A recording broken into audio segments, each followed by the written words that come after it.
Merci beaucoup François pour l'introduction et merci aux organisateurs, à tous les gens du GDR d'être là aussi aujourd'hui.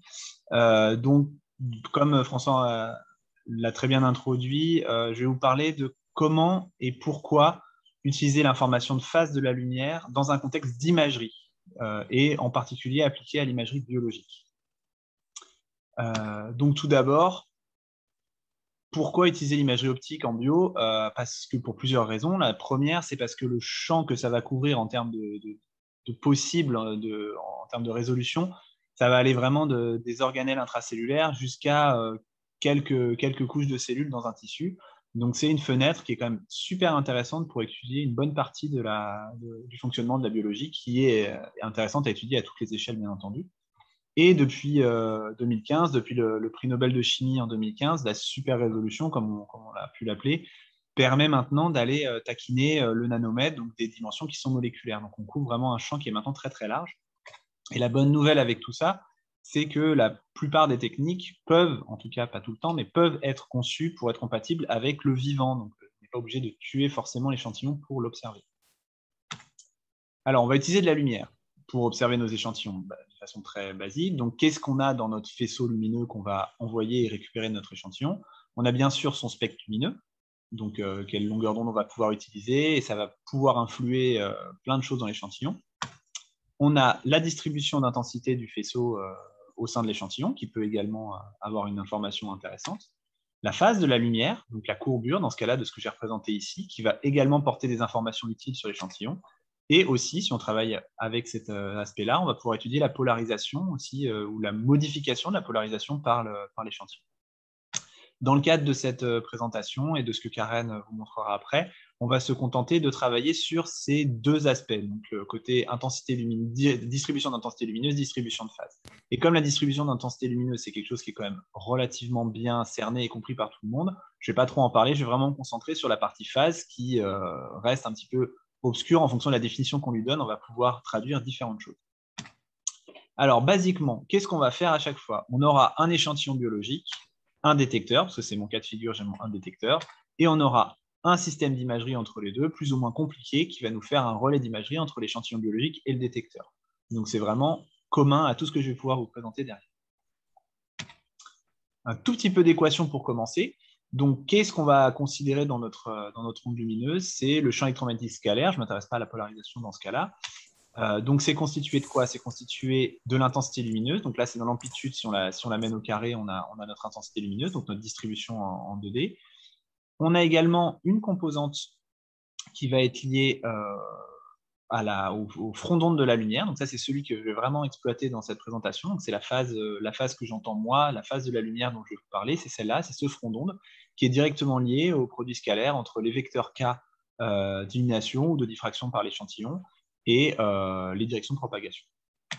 Et on a également un dernier terme qui est le terme d'oscillation rapide temporelle, qui est donc lié à des fréquences de l'ordre de 10 puissance 15, qui sont, dans le cas de figure de ce que je vais vous présenter aujourd'hui, beaucoup trop rapides, une fréquence beaucoup trop élevée par rapport à ma capacité d'échantillonnage de mon détecteur et aussi à la plupart des phénomènes biologiques. Donc, on va négliger cette variation pour l'instant et se concentrer uniquement sur l'intensité et la phase. Alors, la biologie et les photons, je vous ai dit que ça se passait bien, mais il faut quand même tenir en compte plusieurs choses. Tout d'abord, on voit bien avec l'image à gauche qu'en fait, en fonction de la longueur d'onde qu'on va utiliser, on ne va pas avoir le même phénomène au niveau de l'échantillon. En effet, on envoie une lumière blanche, mais on voit qu'à travers une main, quand même un objet centimétrique, il y a de la lumière qui ressort, mais c'est plutôt de la lumière rouge. Donc ça veut dire que finalement, en fonction de la couleur qu'on va utiliser, on va être plus ou moins absorbant. Mais on peut globalement considérer qu'un échantillon biologique, c'est à peu près semi-transparent. Et que l'effet majeur qu'on va avoir à l'intérieur, c'est du scattering. C'est bien sûr des objets qui sont vivants, dynamiques et fragiles, donc les techniques de microscopie doivent en tenir compte, surtout si on veut travailler avec des objets qui ne sont pas fixés, qui restent vivants. Donc qu'est-ce qu'on peut faire pour obtenir des informations à partir de nos échantillons biologiques? Donc si on utilise de la lumière, on peut grosso modo classifier ça en deux approches différentes. Soit on va travailler avec de l'elastic light scattering, donc on n'a pas forcément de changement de la longueur d'onde d'illumination dans ce cas-là.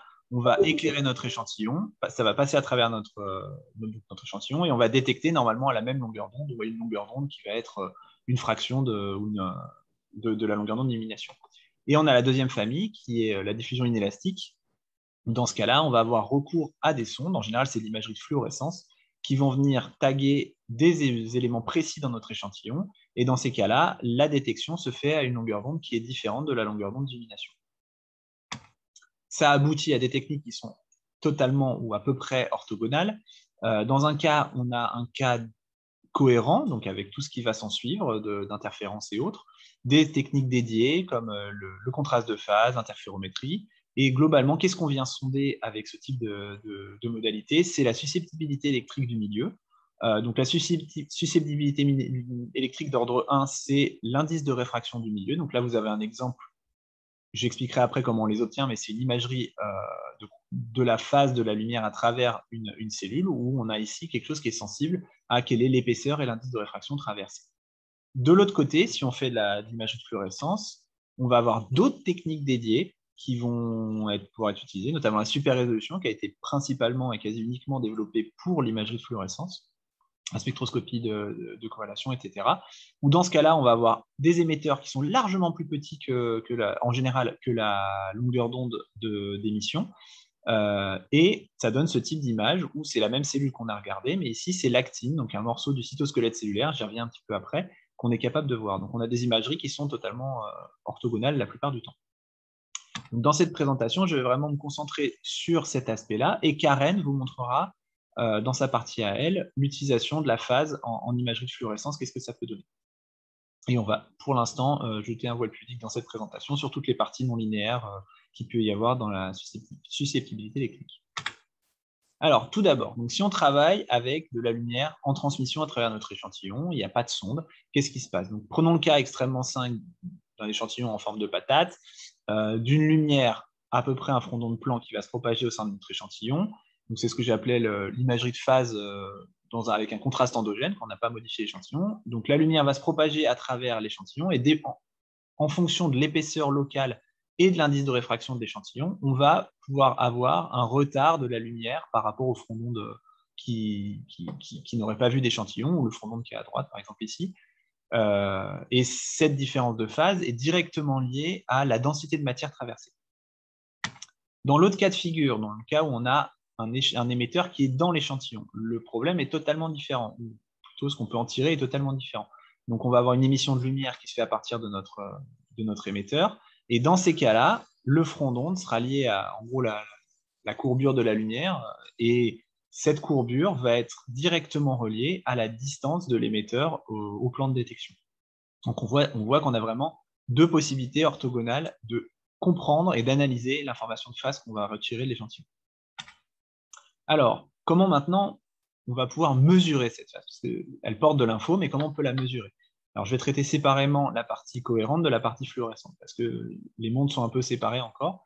Dans le premier cas, donc l'imagerie cohérente, on va avoir, je dirais, la première et la plus utilisée des techniques, ça va être la détection holographique. Donc, le système est assez simple, même s'il est dur à implémenter, mais il est assez simple à expliquer. On va séparer en deux notre faisceau lumineux. Une partie va rencontrer l'échantillon, une partie ne va pas rencontrer l'échantillon, et quand on recombine nos deux ondes, si on a une lumière qui est suffisamment cohérente, on va pouvoir avoir la capacité d'obtenir des interférences sur notre détecteur.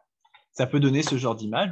Là, je vous ai représenté par exemple une bille, un objet schématiquement ici, et on va créer des franges d'interférence, et ces franges vont être déformées aux endroits où la bille est le plus déphasante.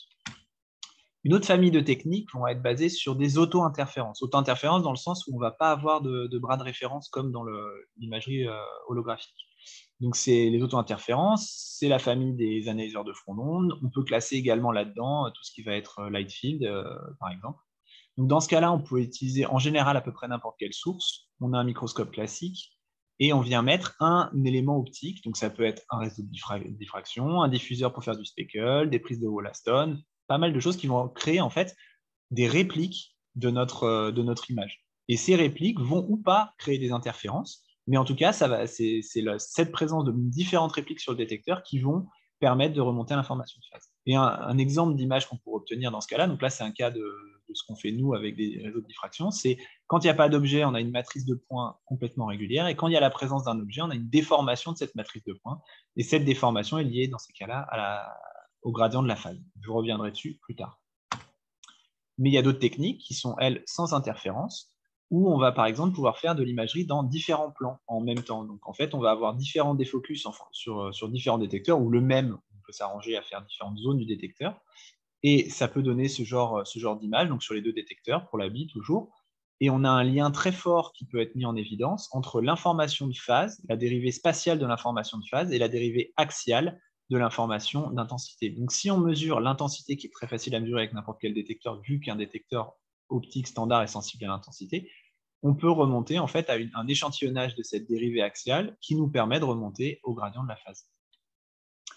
Et un peu en fourre-tout par rapport à mon classement, même si ce n'est pas la meilleure manière de le présenter, on va avoir les techniques qui vont se passer de certaines choses ou multiplexer certaines choses pour remonter à la phase. Donc c'est ce que j'ai appelé les techniques sans lentille ou la psychographie qui peut rentrer là-dedans aussi. Donc on va ou pas pouvoir utiliser dans ces cas-là un microscope, on va avoir notre échantillon, on va soit déplacer notre échantillon pour le scanner, tourner de l'illumination pour avoir une information redondante mais d'intensité, et placer notre détecteur ou pas dans le plan image ou dans un plan de Fourier ou autre, et ça peut donner ce genre d'image. Donc ils ne peuvent pas être analysés directement, qui nécessitent en général un gros traitement derrière pour remonter à une information utile.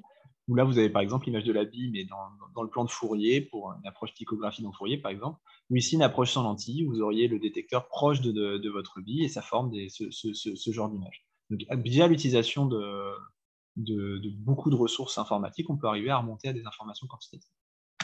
Alors, un tout petit peu d'historique là-dessus, mais d'un point de vue technique. Alors, toutes ces techniques sont issues finalement du travail parallèle de personnes. Donc, bien sûr, initialement, les expériences de Michelson-Morley pour tout ce qui vont être interférométrie, mais également les approches de Zernick ou Nomarski pour ce qui est du contraste de phase, pour comprendre comment on va moduler un petit peu, jouer avec cette phase dans un résine d'imagerie, et Gabor pour tout ce qui va être holographie.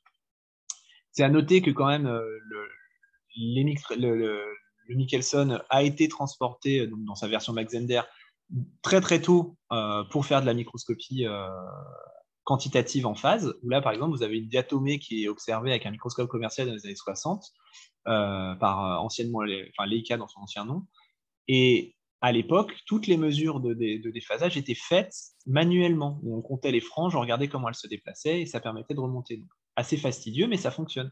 Et en fait c'est vraiment l'avènement de l'informatique en 1980, à peu près l'avènement, vraiment la démocratisation, qui a permis à toutes ces approches, en fait, pas forcément de fusionner, mais d'être implémentées un peu conjointement pour aboutir à ce que j'appellerais une imagerie de phase qui est accessible à peu près à tous, qui peut être implémentable dans n'importe quel laboratoire, et avec peut-être pas du high content screening, mais déjà un peu plus facile à utiliser qu'avec du comptage de franges.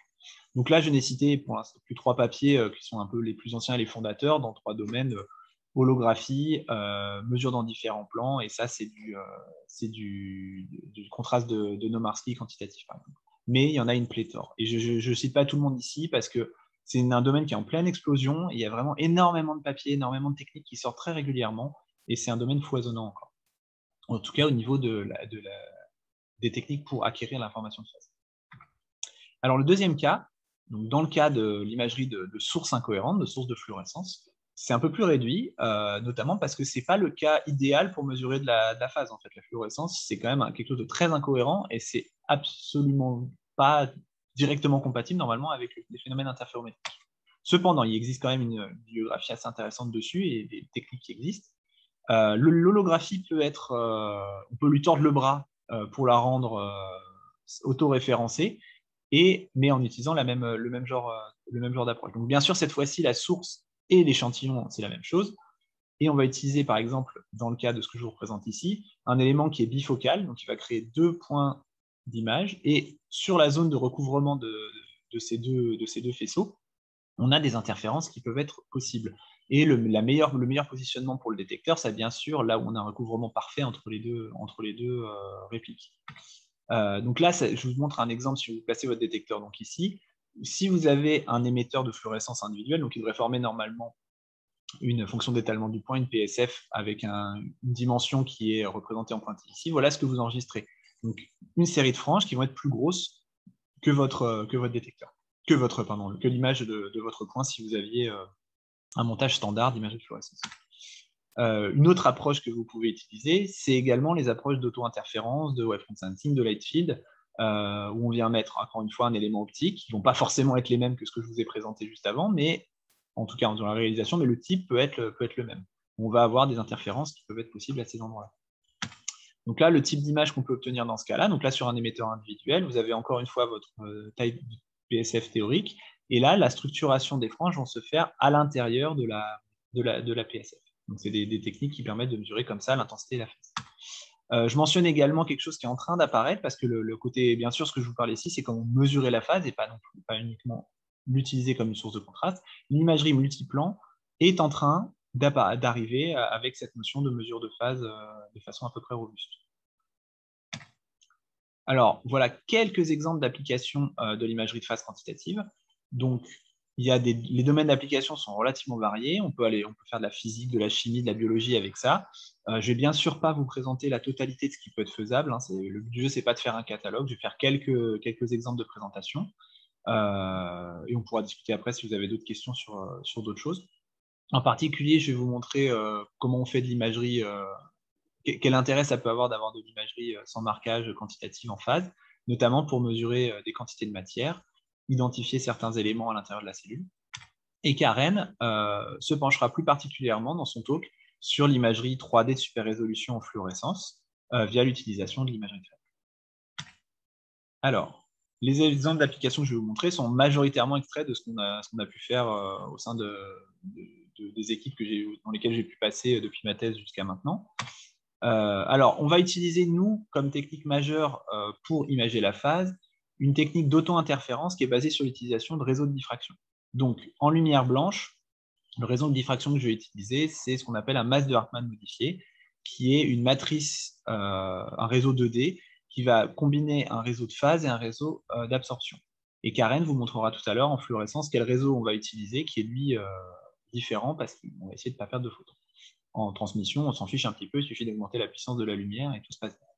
Donc l'idée, c'est quoi? C'est on a notre champ qui se forme en sortie de microscope, donc ici, on fait passer ce champ à travers un réseau de diffraction, des répliques vont être créées par le masse de Hartmann modifié qui vont, après une petite propagation, donner sur le détecteur un interférogramme. Alors comment on extrait cet interférogramme? Donc, vous avez la matrice de points. Si je fais un zoom ici, on voit que cette matrice est déformée quand il y a la présence d'un objet, et cette déformation est liée à la présence de phase. Et la modulation de l'amplitude du signal au niveau des franges est liée à l'intensité lumineuse. Donc on fait la transformée de Fourier numérique de notre image, et si on démodule autour des ordres principaux du réseau, on a deux informations de la différence de chemin optique qui sont orthogonaux, deux gradients de différence de chemin optique, et si on les intègre en 2D, on remonte à la phase de façon quantitative. Et si on démodule autour de l'ordre 0, on a accès à l'intensité. Donc on a une mesure, en une seule mesure, on a accès à l'intensité et à la différence de chemin optique fournie en sortie de microscope. Alors, un premier exemple de validation, pour vous montrer que ça marche. Si je prends un objet qui est une bille de polystyrène de 5 microns, qui va être noyé dans une huile à immersion, de façon à avoir la même différence d'indice de réfraction avec le milieu qu'une cellule, voilà les images qu'on peut obtenir. Donc en intensité, on n'a pas grand-chose, c'est attendu, c'est un objet transparent. Et en phase, on voit apparaître cette forme-là. Et cette forme, elle peut être totalement fitée avec un modèle qui nous dit juste que localement, la valeur de la phase est égale à la différence d'indice multipliée par l'épaisseur traversée.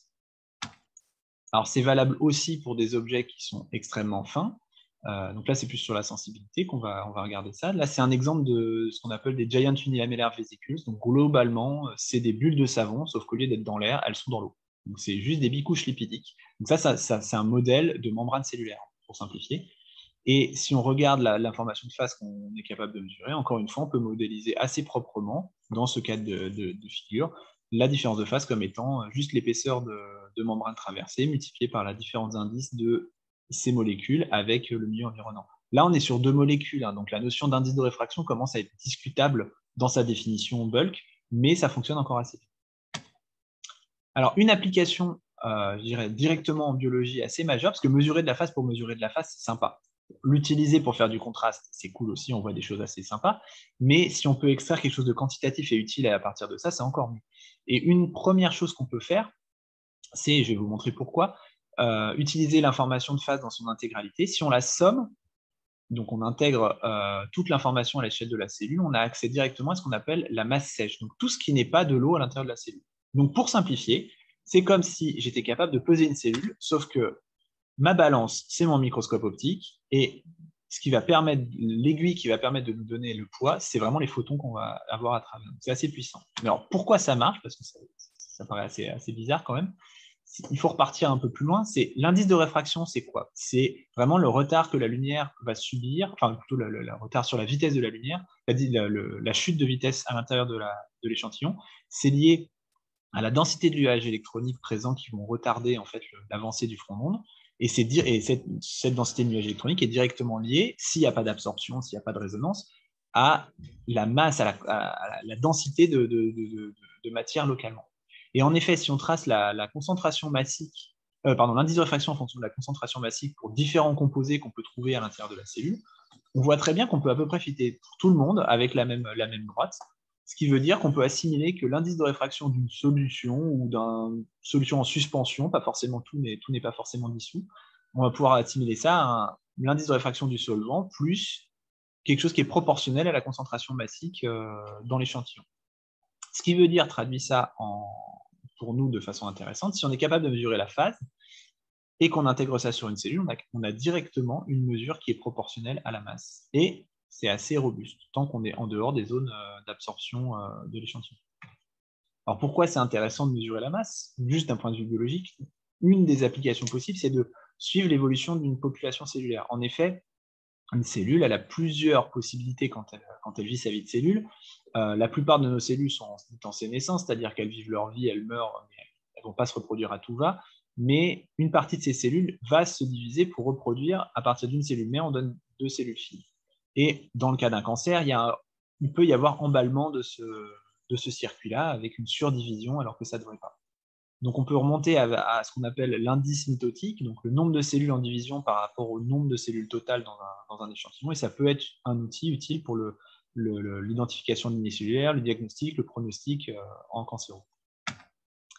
Alors voilà un exemple d'utilisation de l'imagerie de phase sur plusieurs heures, même quasiment plusieurs jours, 32 heures dans ce cas-là, où on voit une population de cellulaires qui se divise, qui se divise, qui se divise. Donc, on a développé au laboratoire des algorithmes de segmentation automatique. Et si je vous propose de suivre donc, cette cellule au cours du temps, donc sur les 32 heures, on va pouvoir la suivre. Chaque fois qu'elle se divise, on suit une cellule fille, etc., etc., au cours du temps. Et si on trace maintenant la masse en fonction du temps, on voit clairement qu'on a approximativement un doublement de la masse qui est attendu entre le début de l'expérience, la première division cellulaire, etc., etc. Et on a une zone où on a relativement un plateau qui est un peu moins visible ici, mais il commence à y avoir beaucoup de cellules, donc il y a du bruit. Mais ici, on voit clairement qu'il y a un plateau, c'est le moment où on est en mitose. En fait, la cellule n'a pas de raison d'augmenter sa masse à ce niveau-là. Et clairement, si maintenant je fais un zoom sur la zone mitotique, donc sur cette zone-là, on va voir vraiment toutes les étapes de la mitose cellulaire apparaître, où on voit clairement les chromosomes qui se condensent et la cellule qui vit sa vie, disparition de la membrane nucléaire. Et on peut comme ça resegmenter les différents sous-morceaux du cycle de vie cellulaire et les sous-morceaux de la mitose également. Donc c'est un outil qui est assez sympa. Alors, tout ce que je vous ai présenté là, c'était pour l'instant à l'échelle cellulaire, mais on peut aller plus loin. C'est-à-dire, si on augmente la résolution de notre microscope, on va pouvoir regarder des détails intracellulaires. Donc là, vous avez un exemple de cellule, maintenant zoomé. Donc vous avez une cellule à gauche et une cellule en bas. Et à droite, c'est la même image que celle de gauche, mais j'ai appliqué un filtre numérique pour voir que les détails, un filtre à passe-haut. Donc qu'est-ce qu'on va voir? On va voir apparaître plein de structures en filaments à l'intérieur, là, je vous remontre, et des petits points qui sont des vésicules, et des espèces de petits vermisseaux, là, qui sont les mitochondries. Alors pour faire simple, les mitochondries, c'est la centrale énergétique de la cellule. Les vésicules, c'est les cargos qui transportent les protéines et autres, le matériel. Et tout ce que vous allez voir, là, les espèces de fils dans tous les sens, c'est ce qui permet à la cellule, c'est le cytosquelette, ce qui permet à la cellule de maintenir sa forme, et ça sert aussi d'autoroute. Et en effet, tout ceci est extrêmement dynamique. Si maintenant je l'image en timelapse, pardon, là, le temps défile pas, mais au total, c'est 30 minutes d'observation. vous voyez que le réseau sous-jacent se réorganise en permanence et les mitochondries et les vésicules se déplacent dans la cellule en suivant ce réseau. Donc, on a accès comme ça, sans marquage, à la dynamique un petit peu de notre cellule sans être invasif. En fait. C'est une des forces de l'imagerie de phase. Elle travaille en label free avec des niveaux de puissance assez faibles. Alors, voilà une preuve que c'est bien le cytosquelette qu'on est quand même capable de voir en phase. Donc, si j'utilise une cellule fixée et un double marquage des deux composants majeurs du cytosquelette, à savoir l'actine et les microtubules, et qu'on regarde par rapport à l'imagerie de phase, qu'est-ce que ça donne, on voit qu'on a une superposition assez nette, une colocalisation assez bonne avec de l'actine et de la tubuline. Mais plus que juste faire du contraste, ce qui est intéressant, c'est que si maintenant on regarde quelles sont les valeurs de la phase, parce qu'on mesure quelque chose, c'est pas juste ça comme du contraste, on se rend compte que ces valeurs forment des quantas dans le cas des valeurs de phase des microtubules. Alors ça, c'est attendu parce que la tubuline, c'est une structure qui est assez stable, qui a un diamètre donné. Et donc, soit on en voit une, soit il y en a deux dans un point focus, statistiquement. Et donc, on voit vraiment une valeur qui est assez stable. Par contre, l'actine, ça forme des monomères jusqu'à des bundles hyper gros en continuum. Donc, on voit que la phénoménologie attendue est reconnaissable. Donc, statistiquement, on peut arriver à identifier si ce qu'on est en train de voir, c'est de l'actine ou de la tubuline, en utilisant uniquement le marquage, l'imagerie de phase sans marquage. Alors, un petit point sur l'imagerie des échantillons épais, parce que pour l'instant, je vous ai présenté que des choses adhérentes. Alors, c'est possible d'aller vers l'imagerie plus épaisse, mais il faut expliquer un petit peu comment. Parce que si on utilise l'approche classique pour faire de l'imagerie de phase, c'est en général, on a une illumination qui est à peu près cohérente spatialement. Ça donne pour une bille ce type d'imagerie dans un plan transverse. Par contre, si on fait un Z-stack et qu'on regarde ce qui se passe dans le plan de propagation, on voit clairement que la résolution axiale, elle n'est pas là du tout, quoi. On ne voit pas du tout apparaître notre bille en 3D. Par contre, ce qu'on peut imaginer de faire, et ça va être très utile pour faire un pont avec l'imagerie de fluorescence, c'est bidouiller un petit peu notre interféromètre pour qu'il soit capable de fonctionner dans un régime d'illumination incohérente, qu'il soit quand même capable de former des franges, mais qu'on puisse éclairer avec tous les angles. Et dans ces cas-là, en XY, on retrouve à peu près le même type d'image, mais cette fois-ci, maintenant, en Z, on voit notre objet apparaître de façon bien sectionnée. Donc on a une résolution 3D qui est à peu près équivalente à celle de la fluorescence dans ce cas-là. Là, c'est un exemple d'application de ce mode de fonctionnement sur une cellule, où maintenant je fais un Z-stack d'une cellule, et on voit clairement apparaître, donc dans un plan transverse, la forme de la cellule avec le noyau, les nucléoles. Alors, le prix à payer de ce genre d'approche, c'est que comme vous avez une élimination qui est incohérente, vous avez une fonction de transfert de modulation, donc le contraste en fonction de la fréquence des objets, qui se casse la figure. Ce qui veut autrement dire, vous voyez très bien les basses fréquences, mais les hautes fréquences, elles commencent à vous échapper. Donc, il faudrait faire mieux. Et là, on travaille dessus. Voilà quand même un exemple d'application dans des vrais tissus de ce type d'approche d'imagerie incohérente. Vous avez par exemple ici un échantillon qui n'est pas très épais, qui fait que 15 microns d'épaisseur, mais on voit différentes couches cellulaires apparaître avec différents noyaux, différentes des membranes et une structure un petit peu dentelée qui est le lien entre les différentes cellules avec la matrice extracellulaire. Et ça marche également dans du plus épais. Donc là, on a fait 100 microns par exemple d'épaisseur ici, où on vient être rapidement perturbé. Maintenant, c'est les aberrations optiques qui vont nous déformer notre image, mais ça, c'est attendu. On essaie de faire de l'imagerie à travers un bout de saucisson. Vous connaissez ça très bien dans le GDR onde. C'est pas direct. Tant qu'on est en imagerie, nous, on travaille pour l'instant que en imagerie de photons balistiques, mais c'est pas pour ça qu'ils sont pas un petit peu entachés d'erreurs. Donc, voilà, on voit bien des noyaux apparaître et des structures filamenteuses, on va dire ça comme ça, qui sont très certainement des axones ou des dendrites.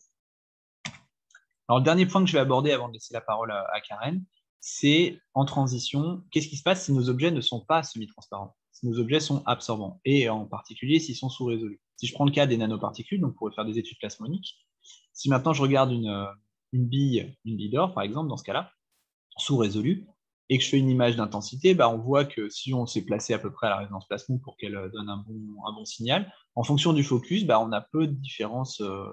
On a un petit élargissement, mais entre avant et après le focus, on a à peu près la même image. Et au focus, on a un truc un peu plus étroit. Mais maintenant, si je regarde l'image de phase, qu'est-ce qu'elle me donne? Un signal qui va être négatif avant le focus, à peu près égal à 0 au moment de l'imagerie, et positif après le focus. Donc on voit qu'avec ce type d'approche, on a accès en fait au positionnement de l'objet dans ce cas-là. Et en effet, si je trace la variation d'intensité en fonction du focus et la variation de phase en fonction du focus, on a, dans le cas de l'intensité à résonance plasmon, une fonction qui va être paire, et le cas de la phase, une fonction qui va être impaire. Et en combinant jointement ces deux informations, on est capable d'avoir une localisation 3D finalement de notre échantillon. Karen va vous expliquer un peu mieux comment on fait après. Et maintenant, donc voilà, j'ai fini ma présentation et Karen va vous présenter la partie fluorescence, superlocalisation, etc.